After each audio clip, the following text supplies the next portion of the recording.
Okay, students, welcome to the next session, that is vagina. See, vagina is a thick muscular organ. It runs from uterus to the outside. Generally, the vagina, this part is called vagina. This vagina receives sperms during intercourse. During sexual intercourse or insemination. So the penis entered into the, when couples are involved in sexual intercourse, at that time, penis is inserted into the vaginal region. So, and inseminate, releases sperm into the vagina. From the vagina, those sperms are entered into the fallopian tube where fertilization takes place. Okay, this is it. So here, vagina receives sperms during intercourse, and it is also acts as a birth canal during delivery. So cervix along with the cervical canal called the birth canal. Okay, that's all. See, this region is cervix. It is called cervical canal. Cervix along with the cervical canal is called birth canal. Birth canal. Okay, so birth canal helps to delivery of the child. Here, generally, a fold of tissue that covers the vagina and urethral opening is called vulva. Vulva. A pair of folding tissues that covers the urethral and vaginal opening in the female reproductive tract. That paired fold of tissue is called vulva. Next, here, generally in females, there is a separate tract for urinary and vaginal openings. In female reproductive tract, there is a separate systems, urinary and vaginal tract. So urinary tract helps in the elimination of urine. Vaginal opening, it helps fluid discharge during menses time, and also helps for the sexual intercourse and acts as birth canal. But in males, this is what females. In males, in the males, see,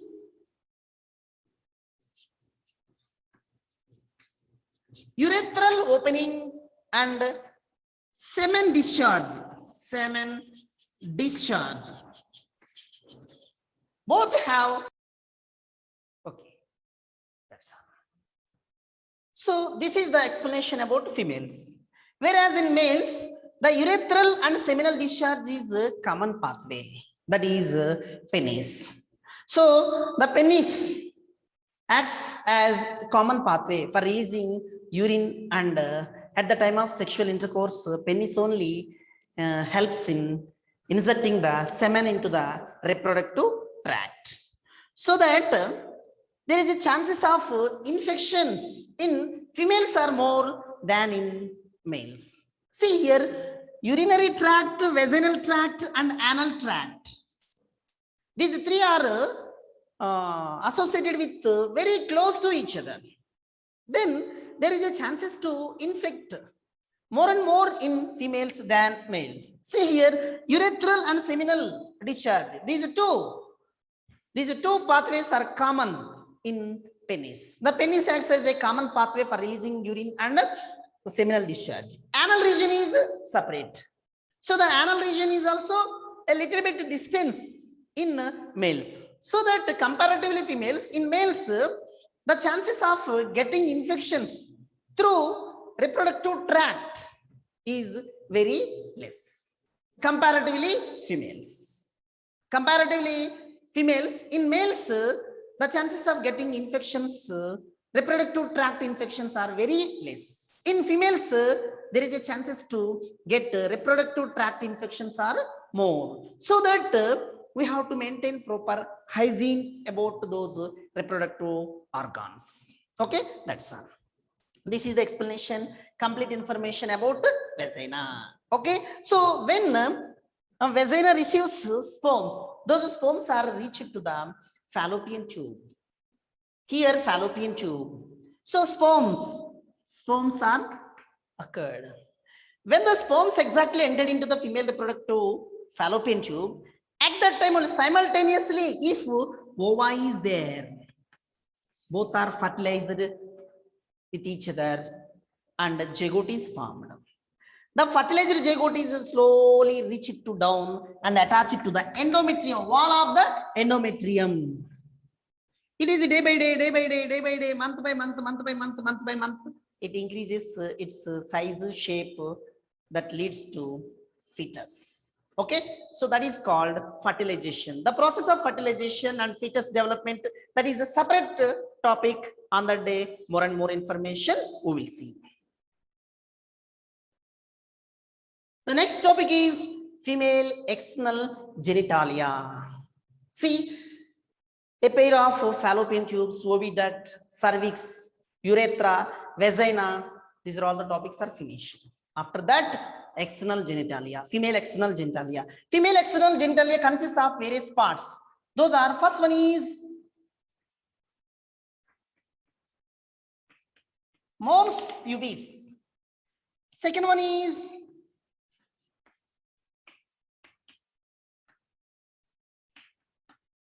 labio majora.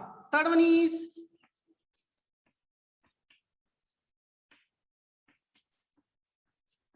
labio majora, labio minora, hymen, and fifth one is clitoris. Female external genitalia consists of 5 different types of organs. Those are, first one is mons pubis. Before discussing about these are all the parts, first of all, here we have to see one diagram. In our NCERT textbook, they did not give the diagram. Without that particular diagram, if I will teach also, you cannot understand. So that I am drawing this diagram. Okay, see everybody.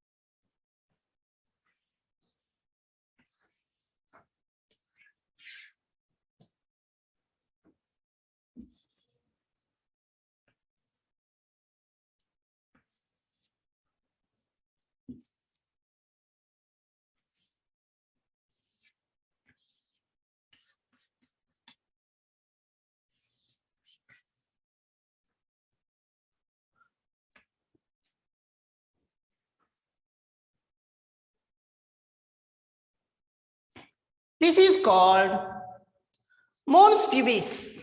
It is the first, it is the outermost structure of the female external genitalia, which is cushion of fatty tissue. It is the cushion of fatty tissue covered by skin and pubic hair. Skin, it is the cushion of fatty tissue. Cushion of fatty tissue covered by skin and pubic hair. Sima, so below the lower abdomen, that region is called mons pubis. So this region, if you see this picture, you might have got an idea. Okay, so this region here, pubic bone also is present here. This is pubic bone is present. Pubic bone, we will call here pubic bone. Around the pubic bone, fatty tissue, cushion like fatty tissue. So that entire part is covered by skin. Here, hair will be there.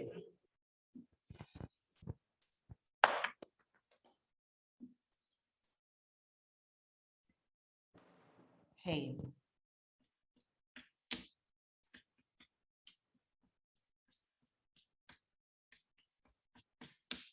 pubic hair will be there. That region is called mons pubis. Next, labio majora. So these are paired folds of tissue that extend down from the mons pubis. See, these are called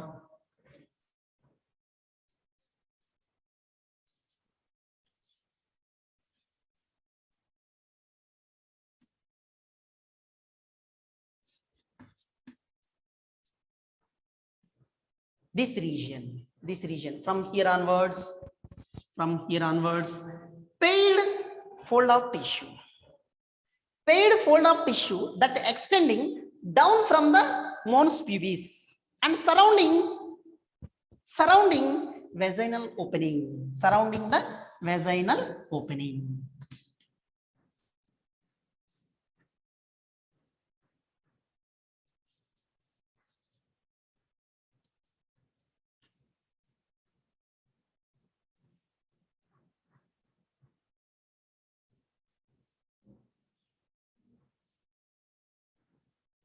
Surrounding, this is vagina. Menses fluids are expelled through this side. So this is called mons pubis. Sorry, labio majora. This is called labio majora. This region is called labio majora. The labio majora that extending down from the mons pubis and surrounding the vaginal opening. This is called labio majora. Next, labio minora.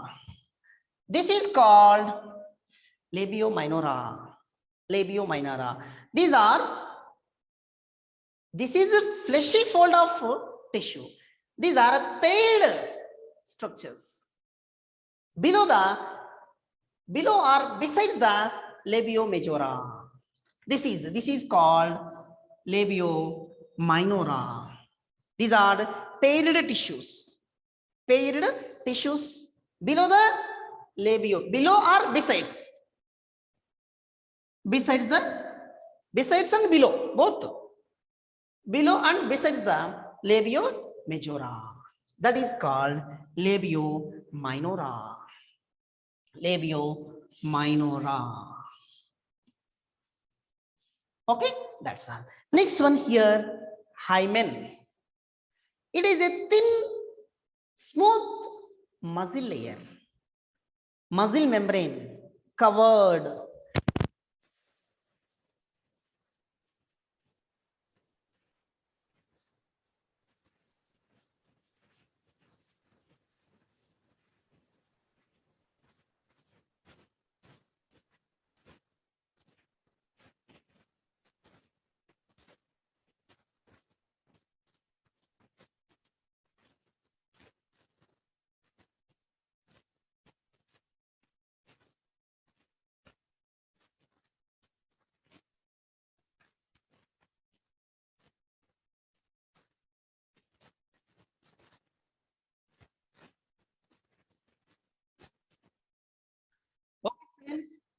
Welcome to the next session, that is hymen. Yesterday we are discussed about female external genitalia. The female external genitalia, in that labio majora, first one, mons pubis, labio majora, labio minora, already yesterday finished. Next one is hymen. So it is a thin, smooth membrane that partially cover the vagina. See, this is vagina. In female reproductive organs region, center part. So that part is called vagina. So it is a hole. Vagina is one hole. It acts as a birth canal. At the time of delivery, birth canal. At the time of menses, through this only fluids are expelled out. So it is covered by thin membrane, partially covers the vaginal opening. That is called hymen. So this hymen layer may get torn due to sudden fall, or if they are participated in active movements, that may be cycling, horse riding, dance movements, or gymnastic, or any kind of active movements. the hymen layer may get, it may get torn, it may get torn, may cut. So that's all. But here, a wrong belief is there for some peoples. If the hymen is there, those peoples are virgin. That means they don't have any sexual experience. If the hymen layer is not there, they may have intercourse before the marriage. Like that, a wrong belief is there among some peoples. But it is not a reliable indication of virginity. Hymen layer is not a reliable indication of virginity of a girl. Okay, so that hymen layer, whether they are doing sexual intercourse at that moment, it may get torn, or else due to other activities before marriage, during student life, when they are participating in activities, running, playing time, or dancing time, or at least when the itching sensation they are getting at the female reproductive tract, at that time, common, if we will get itching, what we will do? We will scratch.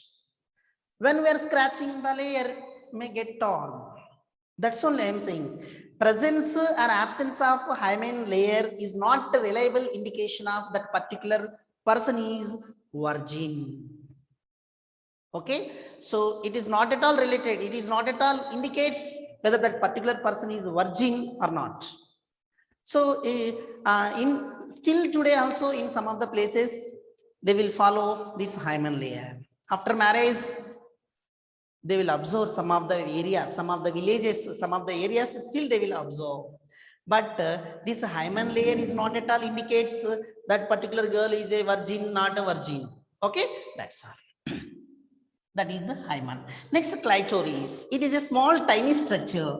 It is a small, tiny structure. Small, tiny structure that is located below the labio minora. Just it covers urethral opening. Here, urethral opening will be there. Urethral opening will be there. Above the urethral opening, a small, tiny structure is located. That is called clitoris. It is a kind of a sensible region. It gives a kind of a sensation. Okay, that's all. That is called clitoris. Okay, that's all. This is the explanation about female external genitalia. The female external genitalia consists of various kinds of parts. Those are mons pubis, labio majora, labio minora, hymen, and clitoris. Okay, mons pubis, labio majora, labio minora, hymen, and clitoris. These 5 parts you have to mention. So diagram yesterday I have drawn for the sake of understanding, I said. So actually in NCERT book they did not give. Okay, but there is a chances to give in objective discussion. So describe briefly about female external genitalia. For about 3 marks or 5 marks, there is a chances to ask this question. Okay, with this female external genitalia topic is finished. So now secondary sexual organs. What are the secondary sexual organs in females? Okay, see here secondary sexual organs are, see, oviduct, urethra, vagina, cervix, external genitalia, mammary glands are collectively called secondary sexual organs of females. Okay, ma? So oviduct, urethra, cervix, vagina, external genitalia, external glands, okay, mammary glands. These are all collectively called secondary sexual organs of a females.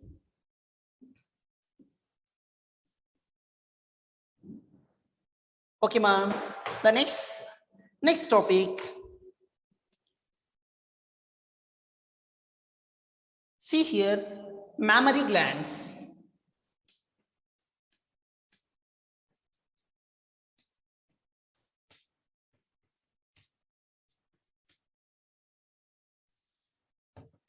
Mammary glands. So mammary glands are paired structures in the breast. Okay, so commonly in breast there is a glands are there. Those are called mammary glands. Mammary glands are paired structures that are located in the breast. So generally the mammary glands contains glandular structures, glandular tissues and large amount of fat or adipose tissue. See ma, some members have less fat, some members will have more fat. Depends upon that. Pathological structures of the breast is very physiological structures. Sorry, ma, pathological I used by slip. Okay, physiological structure. Pathological means meaning different comes. Okay, that meaning for here no need. Okay, physiological structure of the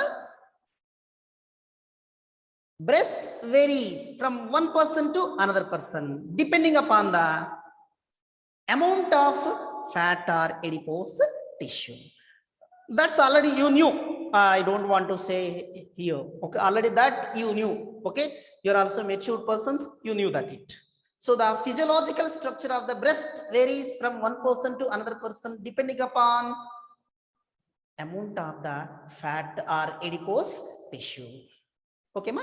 That's all. So see here, mammary glands contains glandular tissue and large amount of fat or adipose tissue.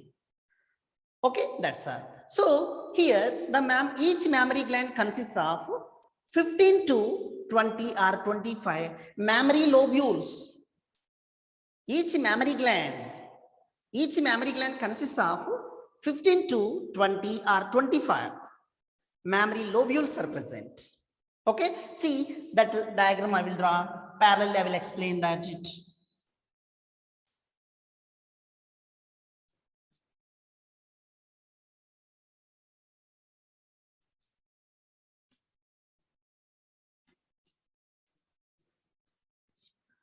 Mammary gland.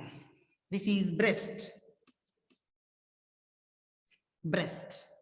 This is what? Breast. In the breast, mammary gland structure, we will see that.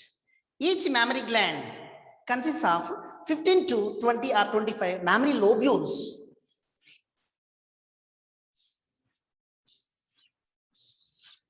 I drawn just 4.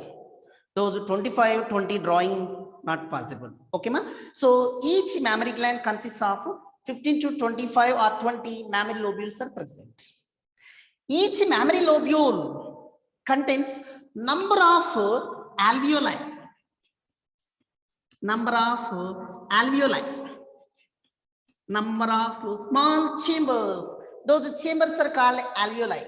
Number of alveoli will be there. Alveoli. Okay, that's all. So each mammary lobule contains number of small chambers. Those are called alveoli. The alveoli is covered by milk secreting cells. So each alveoli is covered by milk secreting cells. Each alveoli is covered by milk secreting cells.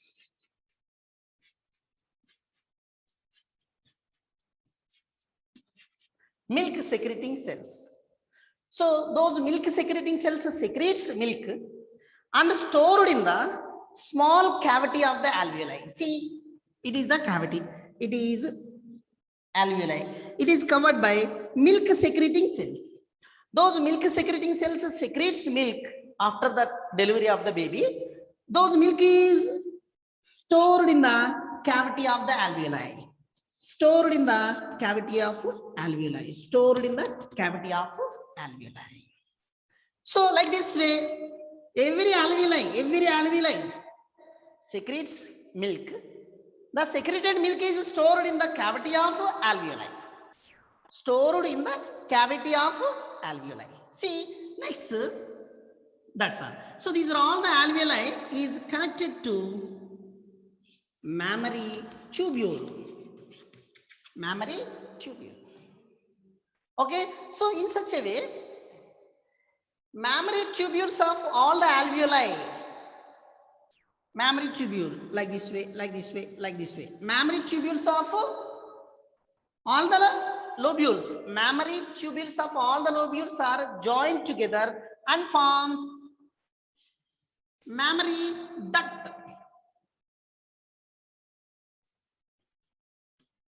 mammary duct, mammary tubule, mammary duct. It is also same. It is also same. It is also same. Mammary duct, mammary tubules. Mammary tubules of all the lobules are joined together and forms mammary duct. The mammary duct is connected to a wider part of structure that is called mammary ampulla. Mammary ampulla. Mammary ampulla. So the mammary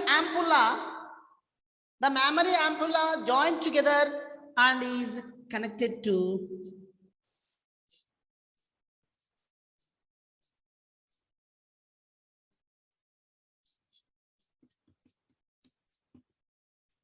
lactiferous duct. Lactiferous duct. The lactiferous duct opened into the nipple. Through the nipple, the milk is sucked out or ejects out. Eject. Milk is eject. Ejects out. In such a way, mammary gland is accommodated in breast. So around, this is called nipple. Around the nipple, there is a pigmented area. Around the nipple, there is a pigmented area. That pigmented area is called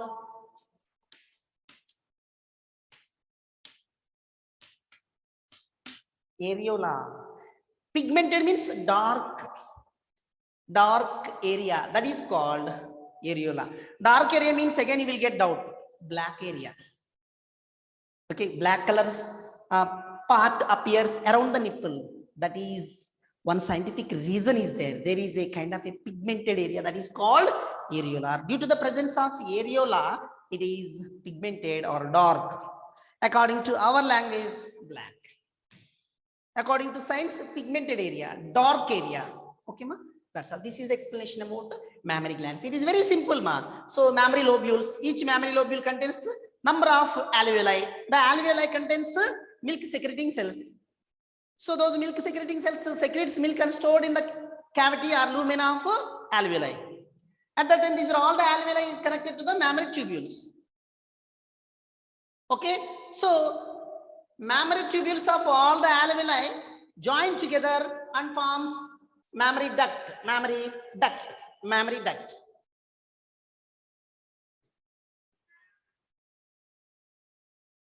Okay, mammary duct. The mammary duct join together and forms mammary ampulla.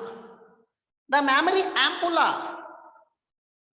ampulla joined, all the mammary ampulla joined together and opened into the lactiferous duct. Lactiferous duct is connected to the nipple. From the nipple, the milk is sucked out by child or ejects out when excess amount of milk secreted in the breast. Okay, ma? That's all.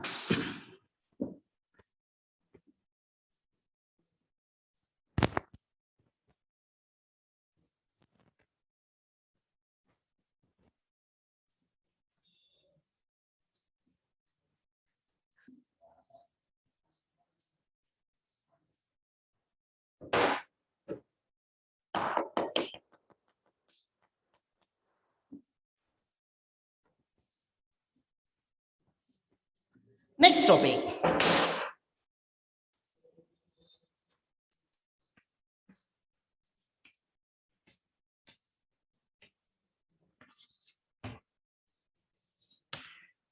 Gametogenesis. So gametogenesis. About gametogenesis, everybody knows that. Gametogenesis. Gamete, nothing but sperm, ova. Genesis, formation. So generally gametogenesis occurs in the gonads, that is male gonads and female gonads. Male gonads and female gonads. Male gonads and female gonads. Male gonads are called testes. Testis secretes male gametes called sperm. Female gonads, ovary. The ovary secretes ova or eggs. This is called gametogenesis. Generally, the basic features of the gametogenesis are common in both male and females. In male, female, the basic process of gametogenesis remains same. Generally, gametogenesis is of two types. Gametogenesis is of two types. What is that?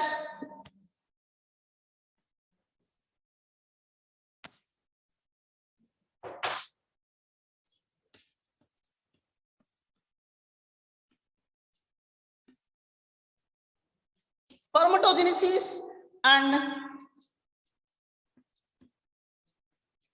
oogenesis. Spermatogenesis and oogenesis. Spermatogenesis, the process of formation of male gametes or sperms is called spermatogenesis. The process of formation of female gametes, that is egg or ova, is called oogenesis. First of all, in this session, let's discuss about spermatogenesis. Spermatogenesis. Generally, spermatogenesis occurs in the seminiferous tubules. Seminiferous tubules of each compartment. Testis consists of 250 compartment. Each compartment consists of highly coiled tubular structure that is called seminiferous tubule. I said seminiferous tubule. Actual spermatogenesis occurs in the seminiferous tubule. Each seminiferous tubule contains two parts.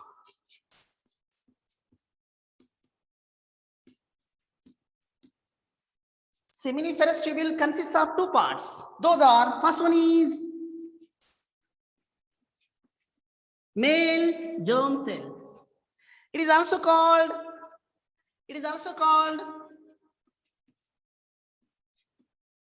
germinal epithelium. It is also called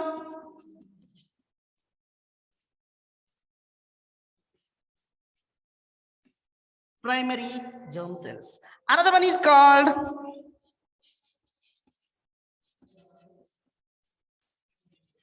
Sertoli cells. Seminiferous tubule consists of two parts, male germ cells. These are also called germinal epithelium. It is also called primary germ cells. So another one is Sertoli cells. So the male germ cells are diploid in nature. The male germ cells also called primary germ cells. This primary germ cells undergoes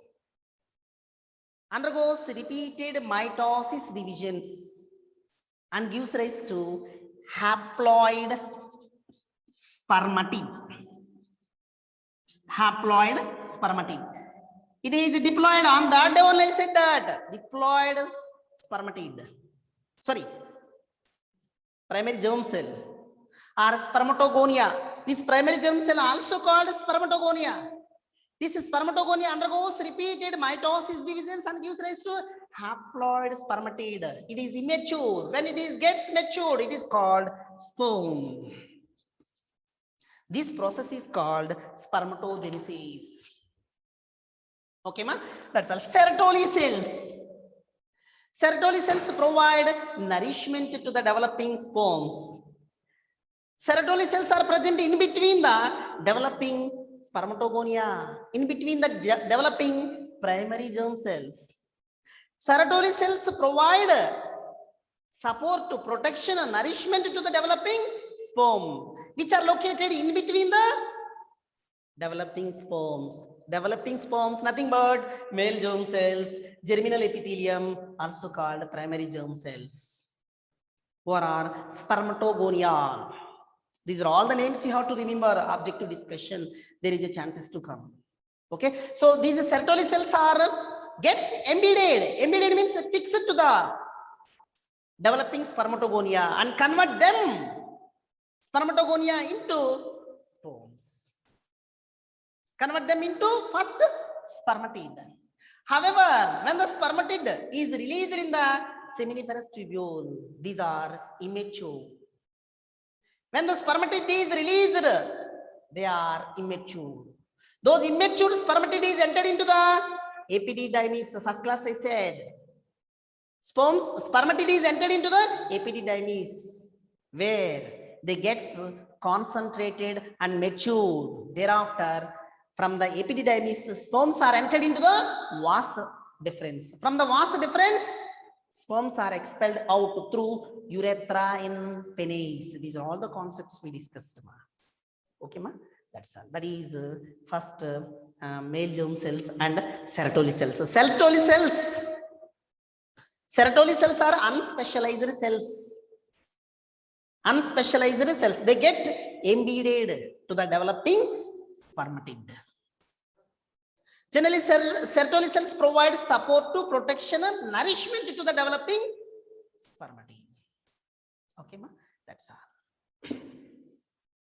This is the introductory part of the spermatogenesis. Now, actual points we will discuss. Important stages.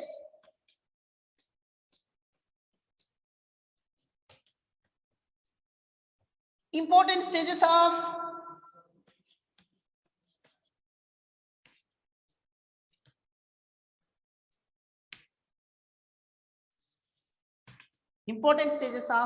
spermatogenesis.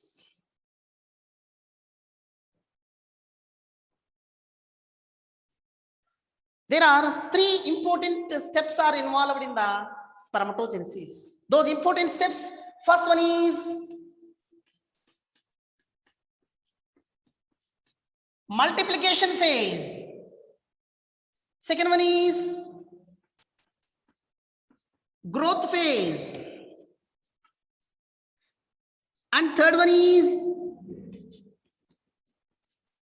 maturation phase. It is also called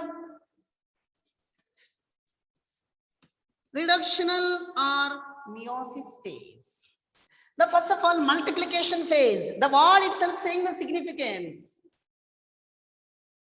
The primary germ cells are germinal epithelium of spermatogonial cells, germinal epithelium of seminiferous tubules. Sorry.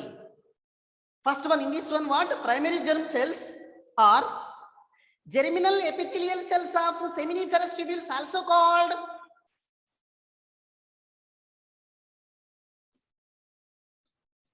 spermatogonia. Spermatogonia is highly small cells. It's about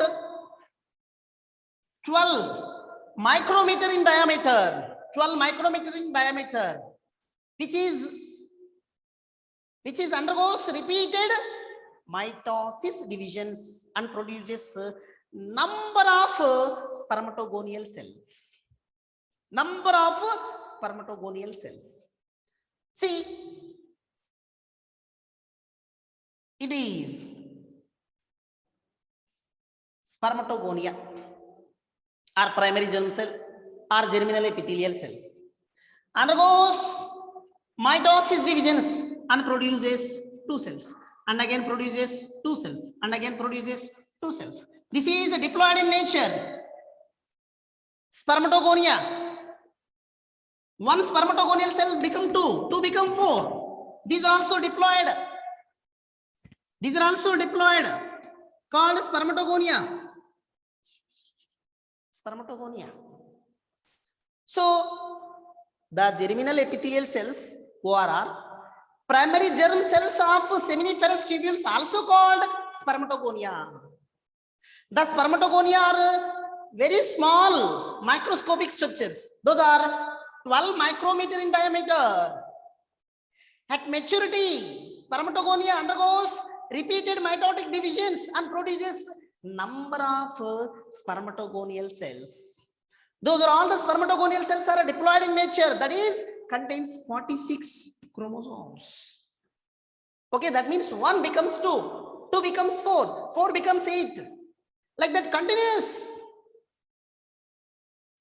throughout testis. Okay, that's all. This is first phase, multiplication phase. 1 cell became 4 cells. Like that. Every cell in the testis. Okay, that's all. Next, growth phase. The word only saying the meaning, growth phase.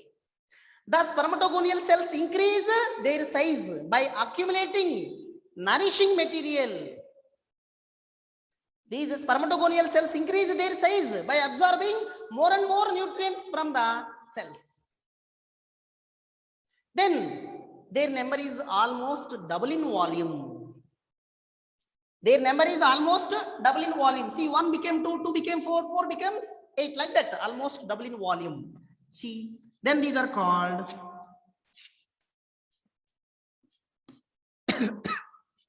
primary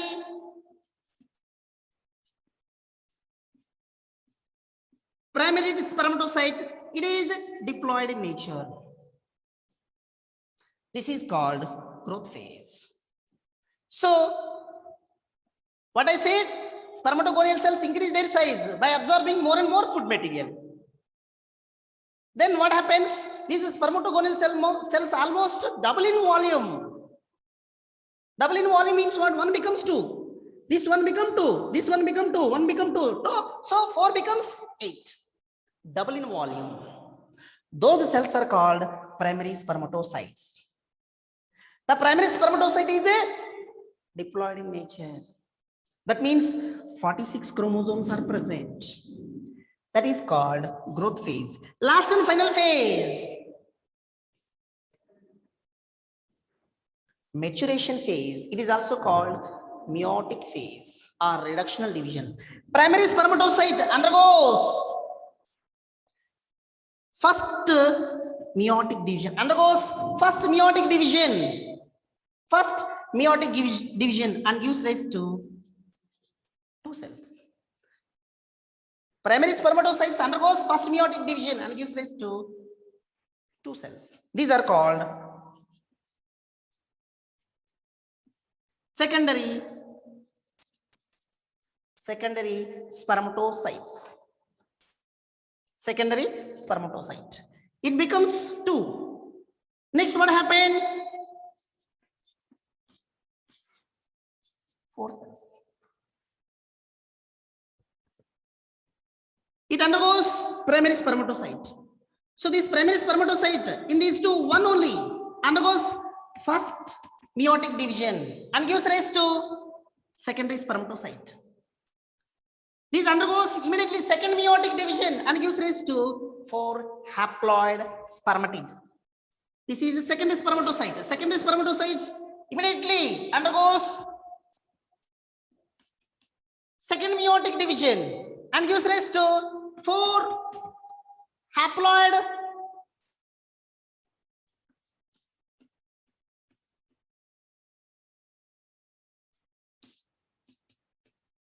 spermatid. These 4 haploid spermatid. These are haploid in nature. Contains 23 chromosomes. Okay, that's all. So the spermatid gets embedded in the Sertoli cells and gets nourishment, gradually converted into sperms. The process of conversion of spermatid into sperm or spermatozoa is called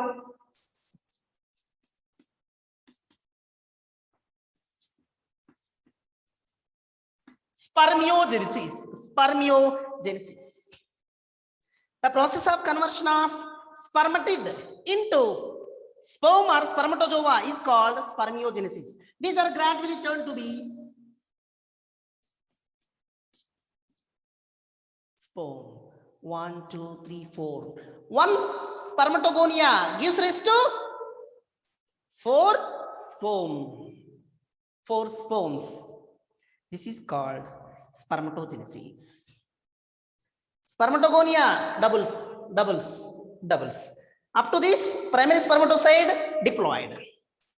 This primary spermatocyte undergoes first meiotic division and gives rise to secondary spermatocyte. Secondary spermatocyte immediately undergoes second meiotic division and gives rise to 4 spermatid. Next step, spermiogenesis. With 2 reduction divisions Maturation finished. Now spermiogenesis. It is the transformation of spermatid into mature sperm or spermatozoa is called spermiogenesis. Spermiogenesis. Okay, that's all. Generally, spermatid gets converted into spermatozoa or sperm. Spermatid gets converted into spermatozoa or sperm. That's all. So this sperm entered into the epididymis and get matured. However, spermatid, when they are released from the seminiferous tubule, it is immature. This immature spermatid gets converted into mature sperm. That process is called spermiation. Spermiation.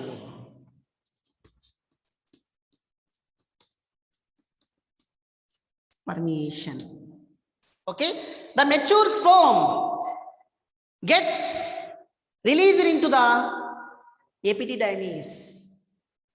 That process is called spermiation. Okay, so spermatid, first spermatid, secondary spermatocyte.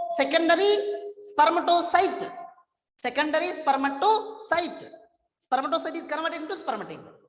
That spermatid is attached to the Sertoli cells in the testes, gradually converted into spermatid. That spermatid is attached to the Sertoli cell. So gradually, it gets nourishment and grows its size. Okay, so when it reaches to certain growth, it is detached from the Sertoli cells and released in the lumina of seminiferous tubules by the process called spermiation. That's all. Okay, so from the seminiferous tubule, it is entered into the epididymis. In the epididymis, it stayed a few minutes. It gets concentration and matured fully. Then it is entered into the vas deferens. From the vas deferens, it is entered into the urethra with the help of seminal plasma contents. Okay, that's all. This is next. Here one important point: Sertoli cells are formed from the androgen binding proteins. Sertoli cells are formed from the androgen binding proteins, which concentrates testosterone in the seminiferous tubules. So Sertoli cells are formed from the androgen binding protein. So this androgen binding protein concentrates testosterone in the seminiferous tubules. So because of testosterone, we will get the secondary sexual characters in our body. This is called spermatogenesis. So it is very important topic.